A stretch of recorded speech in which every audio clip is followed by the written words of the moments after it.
Hello again, Fleet Commanders. Tiberius back with another episode of my 2022 revised tutorial series. We're going to split Ops 16 to 20 into two parts so it doesn't run too long. In today's video, we're going to focus on the buildings and the officers that you're going to kind of start to interact with at this level. We'll save events and ships for the other half of the video because there's a lot to talk about there as well. So let's start at the beginning and focus on the new buildings that you're going to get and go into those in a little bit of detail. So let's go into the interior of our station here.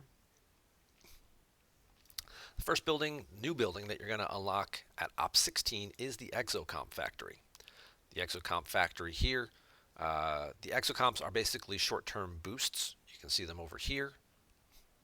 As you level this up, you'll get additional slots. You'll also get higher grades of exocomps that become available. They're basically little additional support guys. They have very short-term buffs, durations you can see here. Most of them require your ship to be in your station in order to gain the benefit of it. So if you activate like this mining buff while your ship is on a mining node, you'll have to come back to your station first to then get the buff to actually apply, basically pick up the exocomp, and then send it back out to the mining node. The game will tell you like, hey, this requires your ship to be docked in order to take advantage of these benefits. Are you sure you want to start this? But just know that most of them do require it. The only ones I've seen so far that don't require your guys to be in the station to get are the officer stat ones. But anything like warp speed or mining speed need your ships to be in their station to activate it. There's also ones for research and build speed. And we'll go in and take a quick peek. You're going to get a new daily tab over here, Consumables. You claim these axionic chips once a day. The number of chips you claim each day varies and increases as you increase the level of your Exocom Factory. Your basic consumables here cost 125 of these axionic chips. When you do a pull here with that, you'll have a chance to either get 10 or 16 of these axionic servos, which is what you need to upgrade the building. You can also see here that it'll tell you how many chips are in your daily bundle. If you've claimed your daily bundle already, and then you see that upgrading the building will change that daily amount, when you complete this building upgrade, it will reset your cooldown. So I claimed my 16 this morning. If I upgraded this building right now, it changes from 16 to 19. It would give me a new pull. So I could pull it again right now, and I would get 19 more chips. These, like I said, the axionic servos, when you do the 125 chest pull, you get either 10 or 16 of them, so it takes a little while to save up. Again, as you level up your Exocom Factory, you will get additional slots here. This one here now is just sort of a generic one. You'll get it. It'll be a little more specific as you progress a little bit further. It'll be more of a station pack, a combat pack, and a mining pack, so you can do multiple pulls per day. Over here we have the premium pack, which costs 1,250. It does give you 3 of them, but it does not give you any of the servos that you need to upgrade your building.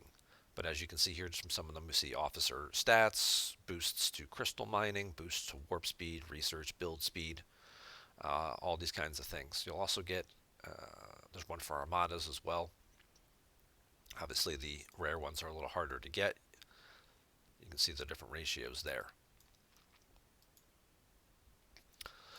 You will also get away team missions to help if you've been leveling up your away team store. Your away team building there, your shuttle bay.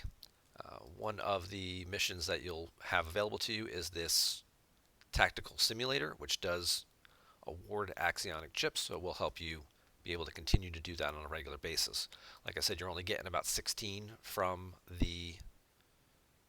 or 16 to 20 or so from the actual chip count from the daily bundle.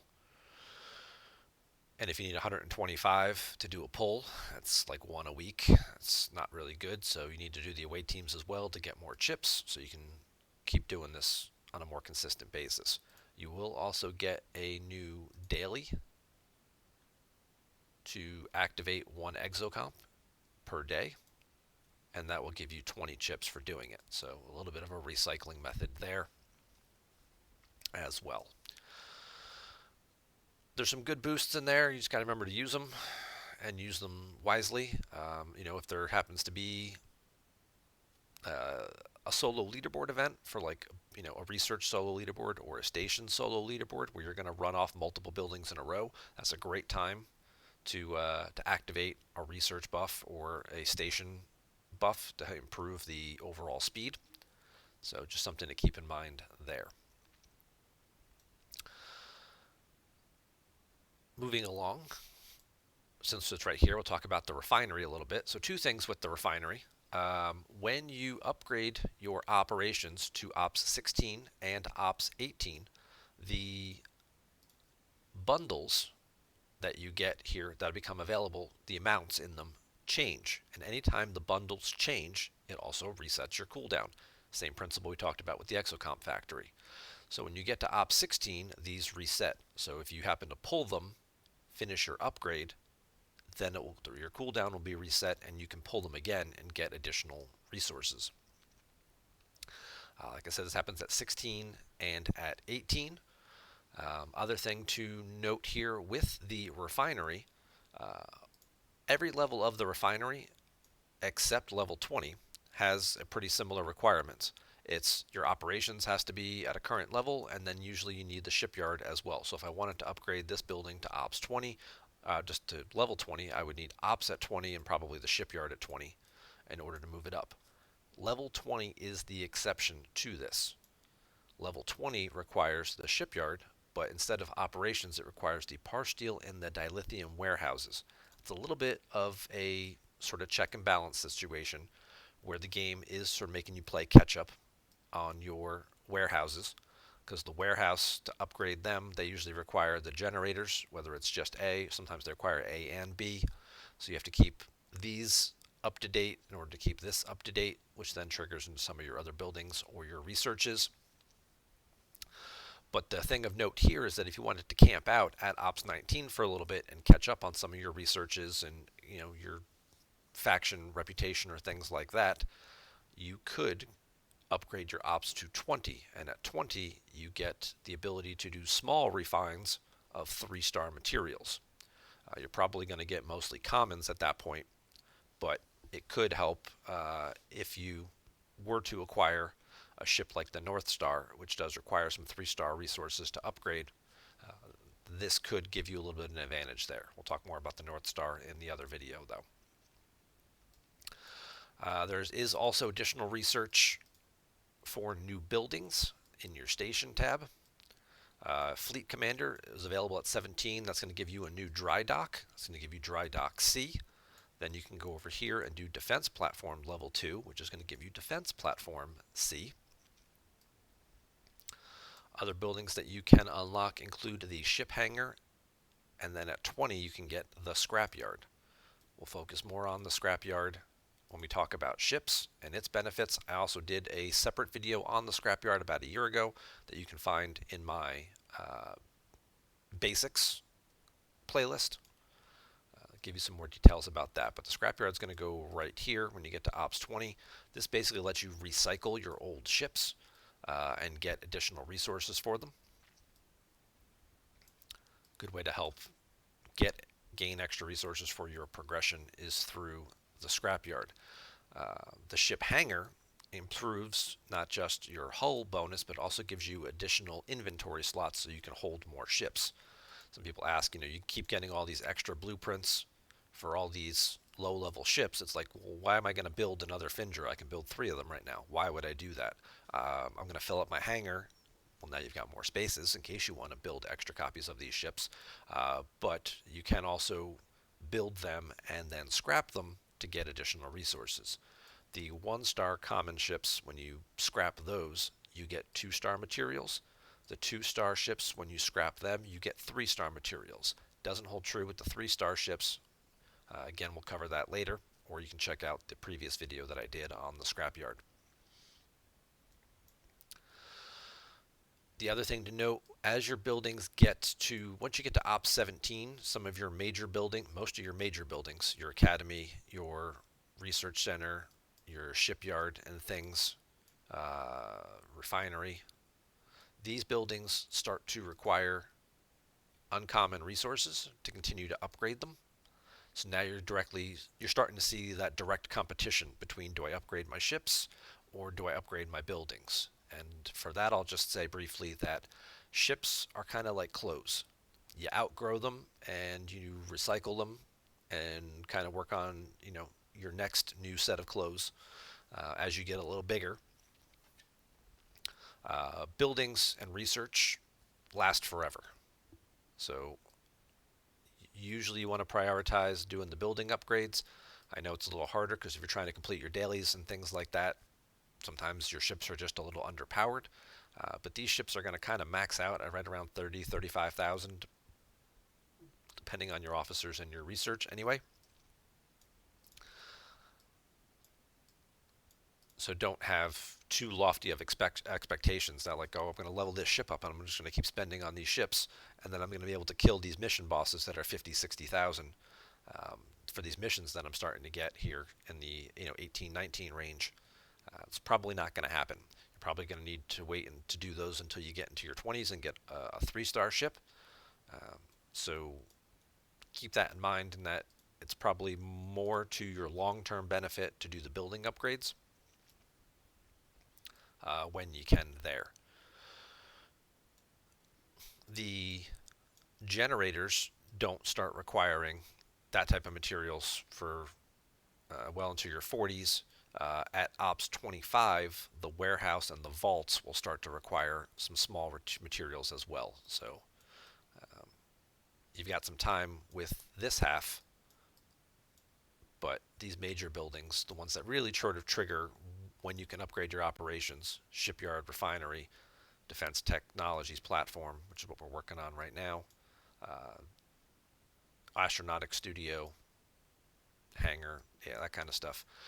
These are going to require varying amounts, and to go to Ops 20 is actually going to require about 300 uncommon ore to move up there. So that may be something else that limits you and holds you back from moving up when you want to, is having to wait to use the refinery or complete an event to get these resources.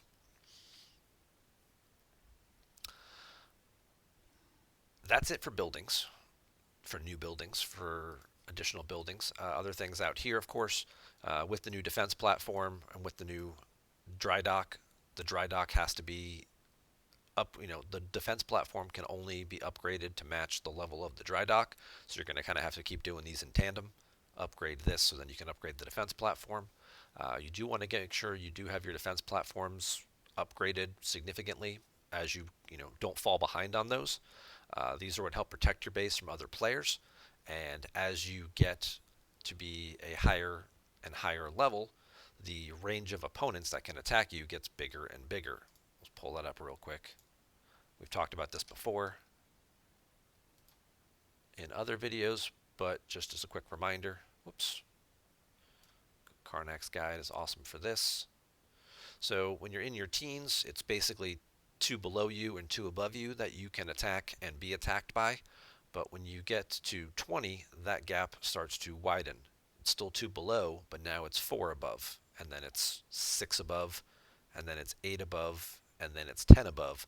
So when you move into the low 20s here, there are a lot more players that are going to be able to attack your base. Shield discipline is critical. If you are not going to be online for more than a few minutes, definitely shield up. You get shields every day in your daily missions. You complete your daily milestones. Complete your 12-hour shield for completing your final milestone. You get a 8-hour and a 4-hour shield every single day. Do your dailies. You need to do them anyway because you need all the other benefits. You need the loyalty badges and things like that to get your 7-day and eventually your 28-day chests. Use your shields when you're not online. If you're online, that's fine. They're not going to get much from you in one scoop. For hitting and repairing your defense platforms just costs very low amounts of tritanium. It'll also pop a 10-minute shield when your base does get hit, giving you time to, repair, pay attention, put a longer shield up if that's going to be the case, where you don't want to worry about getting attacked. But you get 24 hours a day for doing your dailies in 3 different tokens, shields. So use them wisely, especially when you're going to sleep. Make sure you put on something that's going to be long enough so you don't wake up to find your base empty, because that will happen. That will definitely happen. So, but having your defense platforms upgraded makes it more of a challenge. Um, just real briefly, if you just look around at players, within your system, who's a player going to target? Well, this guy here, he's 1.7 million, uh, and he's got 9 million tritanium. But if I go over here and look at this level 21 guy, well, he's got 4 million tritanium, and it's like, well, I need tritanium if that was the case. Which guy am I going to attack? Well, this guy's only 330,000 power versus this guy whose base is 1.7 million. Pretty big power difference there. Look at these level 20s. This guy's 286,000 compared to this guy who's 375,000. If I'm a player who's looking to steal some resources from somebody, which one of these players am I going to attack? I'm going to attack the guy with the lower power. The guy with the lower power is most likely the guy who has lower defenses. Now, obviously, the ships they have in station will also impact that power as well, but it's just about making yourself a less unattractive target than your neighbors is really what it comes down to, um, and having your power upgrades from your defense platforms and things will make that difference. Right now I don't have much at home, but I'm 260,000 power. This other level 19 over here, he's 234,000 power. So if somebody's trying to figure out which one of us do I attack, well, I've got a better chance of succeeding fighting this guy, so maybe I'll go after him.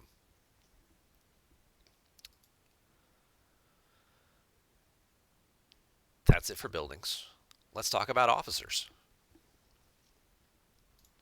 As you go through, we talked a little bit more in the beginning about basic recruit packs. Um, in the previous videos, the standard recruit pack is the one you're going to be able to do.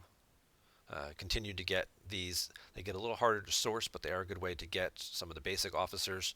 Officers you're going to need. Chen is one you're going to need throughout the game. Talon is also another one. These are the ones that reduce damage by kinetic and energy weapons by hostiles. Great for PvE grinding, for doing your faction dailies, for killing all your other continual things that you need to do throughout the game to get ship parts, to get resources, that kind of stuff, to complete your daily missions. Also in this pack are the 3 mining officers. By level 19, you should hopefully have these guys unlocked. Each of them improves the mining rate of a specific resource. They also get a synergy bonus from the other ones. Now, these are part of the same mining group with the common officers, Helvia, Domitia, and Kabish. So if you get one of them, you can still get a synergy bonus by using the other common officers to improve that. And it will drastically improve the rate at which you can mine particular resources. Just to sort of showcase that, a regular mining ship, this is a 3-star node, 3-star crystal. I'd get about 1,000 an hour with a regular mining crew. I'm getting almost 4,000 an hour. Now I have a slightly better miner. Obviously that's going to play into it a little bit, but the mining bonus from having the right officer with the synergy bonus from the other officers drastically improves this rate. So those are the first officers you're probably going to unlock that are here in this pack. They're also in the premium recruit pack, so that may be another way to pick up a few shards for them as well. Other officers that are in this pack here, for the most part, overlap with the 3 faction packs, which we'll get to in a second. Then there's a number of additional officers that are only available in the Ultra or Premium Recruit packs. These guys are going to take a lot longer to get. People like Captain Pike, Marcus, Kang, Charvanek, the Borg officers, Moreau. Your best crew for PvP, for PvE, hostile grinding basically, killing hostiles is going to be Pike as captain when you get him, because he does 20% to the effectiveness of all officers' ability in combat. Moreau, she reduces the piercing stats of the hostiles. She's also in his group, so she gives him a 40% boost. So now Pike, instead of doing 20%, is actually increasing your officer abilities by 60%. So now she's reducing their piercing a lot higher. And then if you look at someone like Chen, who reduces damage 15%, to enemy hostiles, but now Pike and Moreau are teaming up together to make this boost a 60% reduction on top of this. So it's actually 75%. So now you're taking a lot less damage. You can kill a lot more things. You can kill a lot bigger things to help with your progression. It's going to be hard to get those officers in the early stages of the game. You also have, occasionally from time to time, they do things like this TNG Ultra Recruit Pack. Picard does the same thing as Pike. He boosts the effectiveness of bridge officers. His is only 10%, but he gets a 50% synergy bonus from other officers.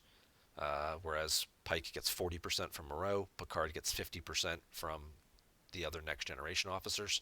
So it still works out to be a 60% modifier. Crusher's the other one you're going to want to get because she adds to your mitigation stats when fighting. So Moreau subtracts from their penetration. Crusher adds to your mitigation. Kind of the same, you're balancing different sides of the equation on that one.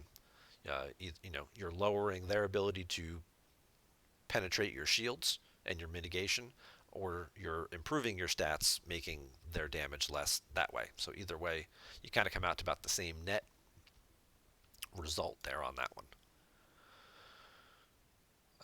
The next generation officers are a little harder to source. Occasionally they do these specialty packs currently, but they are also still available in the Ultra Recruit packs regularly. The specialty packs are they're a little less diluted, so there's fewer officers in here, so your chances of getting a next generation officer are higher. But these packs also cost more. They cost 1,000 a piece as opposed to 800. Occasionally they also run little events where maybe you can pick up Picard shards or things like that, or Beverly shards. Sometimes they also sell a Picard Beverly pack in the store. That's up to you if you're looking to spend any money on that. But it takes more shards to unlock Picard. It takes 180 to unlock him, whereas Pike is only 100. So Pike's probably your better bet in terms of who to try and go for. But again, it's going to take you a while. You'll probably be into your 20s before you have those officers unlocked. The other officers you can start working on, though, are in your different recruit packs. For doing your faction dailies, we'll segue into that real quick. Whoops. So based on your faction level, every time you hit, move up in level, your dailies change and your dailies increase. You need to make sure you're doing multiple of your dailies to get these recruit packs and to get these faction credits, which you can then use to buy the recruit packs in the store. The basic level one costs 100 for 500 of these recruit tokens. It costs 500 of these recruit tokens to open one officer pack. If you get your faction rating up too high, you won't be able to complete your dailies and you'll stop getting the tokens and you'll stop getting these tokens. The dailies also give you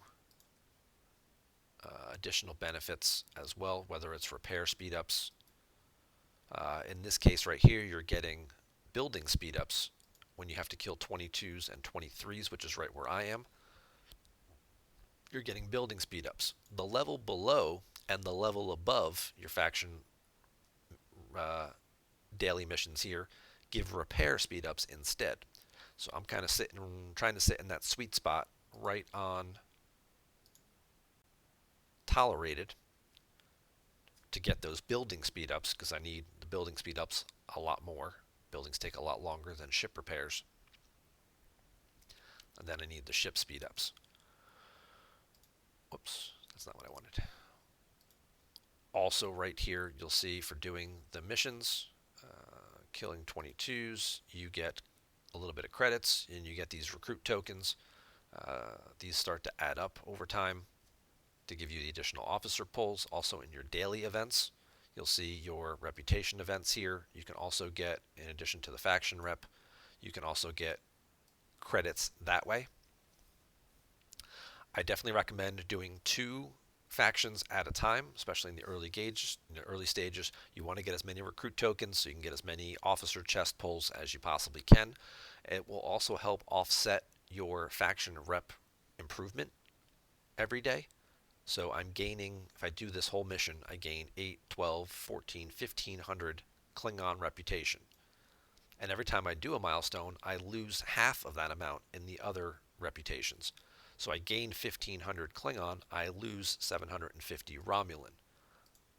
By doing the Romulan one, I do the same thing. I gain 1500 and I lose 750 total of the other ones. So I'm slowing my progression because I'm only really netting half of the amount. I'm only basically getting 750 for each of them by doing the ones that offset each other. Federation's just going in the tank and the toilet on this one because I've chosen to do Romulan and Klingon. I'll worry about pulling that back up much later down the road. But I'm getting, 80 and 30. I'm getting 110 Romulan credits per day just from doing this. And in my faction store, it costs 100 credits to get one of these recruit chests. So I basically am accumulating enough to get 1 recruit chest per day. If my reputation gets too high, you just go kill some miners for the faction that it's getting too high on. So like if my Klingon rep is getting a little too high, I can come here, I can kill some Klingons. I will lose 48 Klingon rep for killing these. That will help bring it back down so I kind of keep staying right in that range I want to be in order to get the most benefits for it. If you keep pushing your reputation up, the things you have to kill are going to get harder and harder. The next level, I think, goes from, instead of doing 22s and 23s, it jumps to 24 and 25s. And then after that, it's 25s and 26s. And those guys are significantly stronger. I think we can pull up, just looking at a system real quick here.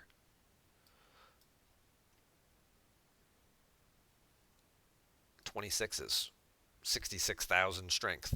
That's going to be pretty hard for me to do with my 35,000 ship.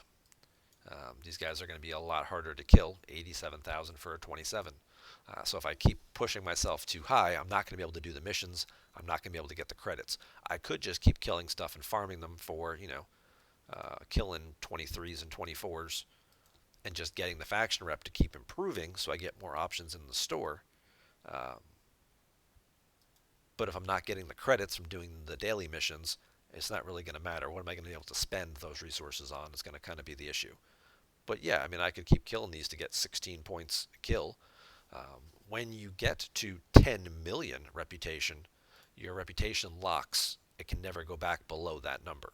So eventually I'm going to get Klingon up to 10 million. I'm going to get Romulan up to 10 million. They're going to lock out so they can never go lower than that. And then I'll go back and I'll work on my Federation rep to dig it out of the hole, build this all the way up to 10 million, and then I'll have access to all 3 stores on a consistent basis to be able to get whatever I want out of them and do whatever missions and dailies I want. Because my Federation reputation is in the negative, I don't get daily missions for the Federation. You have to get it into a positive number. I think positive, you have to be at least 500 in order to have any of the reputation daily missions or daily event show up. But the faction recruits that you can get, which is kind of where we started down this path, are also over here. These have some very basic officers. These haven't been updated since the game came out, but it's a good chance to get some of these basic guys to get them unlocked. They do have strong abilities, especially the epics and some of the rares. So being able to get access to them is going to improve what you're able to do in terms of killing hostiles with your ship. You do want to make it sort of a priority to unlock these guys, but you also want to be smart about it, and you want to make sure that you are not just cashing them in as you get the recruit tokens. I prefer to save them for events. If you go over to our other handy dandy website, stfc.ovh, you can look at the event calendar and see what's coming up soon. Like right now, we're right here on this particular day, May 1st, at this time. Next events start in about 2 hours, and in 2 hours, there is an officer recruit event. So I will use some of those officer recruit tokens here. Tomorrow morning, there's another officer recruit event.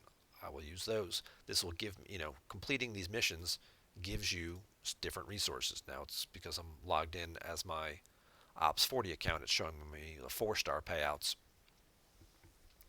Um, but just going to this website, you can kind of plan ahead a little bit and see what's coming up and see the different payouts. You can also, on stfc.space, go here and look at different events. You can reset the filters. And if I wanted to look at events over the last 30 days, I can look and see based on my ops level what was available to me. We'll just do this one. We'll just do ops 10. And you can look and see, oh, here's the officer event. Oh, this paid out pretty low if I was 5 to 7, but I can change and look at the different segments.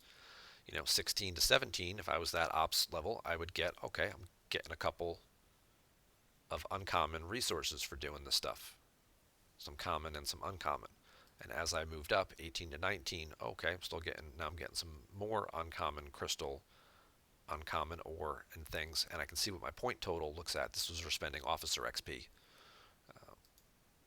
We can also look at some of these other events here. Let's find an officer recruit event. Here we go. So 5 to 7, really low resources, but if I go 16 to 19, I'm getting some uncommon resources for this. This one's paying out uncommon crystal. I need uncommon crystal to upgrade a couple of my buildings. So this would be, I want to make sure I'm taking advantage. I'm getting the most bang for my buck by using my officer recruits during events. If I happen to notice on the calendar that there isn't an officer recruit event for like 4 days, okay, maybe I'll use a little bit just to try and get, especially if I'm close to unlocking a particular officer, maybe I'll use a couple of pulls to try and see if I can get the officer unlocked, because that's going to benefit me more right now. But if there's an event later today or even one tomorrow, it's like, well, I'll just wait and I'll be able to get the most, for that. The best thing, looking back at the calendar again, if you're trying to move up and you're trying to be a free-to-play player, is to take advantage of these solo leaderboard events that pop up. We have an officer XP solo leaderboard. There are ones for recruits and things like that as well. The solo leaderboard events, you're competing against other players for who can basically get the most points. And those events reward large chunks of Latinum and resources for finishing in, the top 5 to 10 spots. First place is usually something pretty good, like 800 to 900 Latinum, which can definitely be used as speed ups to improve your buildings, or in place of ship parts or things like that you might not have to move things along. So by planning ahead a little bit and doing your unlocks and your openings accordingly, you can really get the most value out of it and keep yourself moving along at a pretty good pace. These officers, as you accumulate the credits and unlock them, you're going to get some good benefits out of it. A lot of them sort of work together. They usually trigger off the ability related to the epic. So look at this one, Nero, he has a chance to cause burning to the enemy when hitting. A lot of these other officers have abilities that trigger when the ship is burning. Do this when they're burning, when he just adds on battleships. Here, the uncommon officers have, usually one of them will have a weaker ability that will help trigger it as well, just so you're not stuck like, I've got all these officers but they don't do anything until I get Nero. Aurex does have an ability, 10% chance to cause burning when hitting an opponent with an energy weapon, so at least it will give you an option to try to trigger the abilities a little earlier than waiting around for the epic, which does take a little while to unlock. You see it's 100 shards to get him. Kirk has morale. A lot of these officers, Spock restores shield health when you have morale. Bones doesn't do anything. Now there's that. Sulu also triggers 15% chance to energy damage when the ship has morale. Arcady has a chance to inspire morale when your shield is depleted.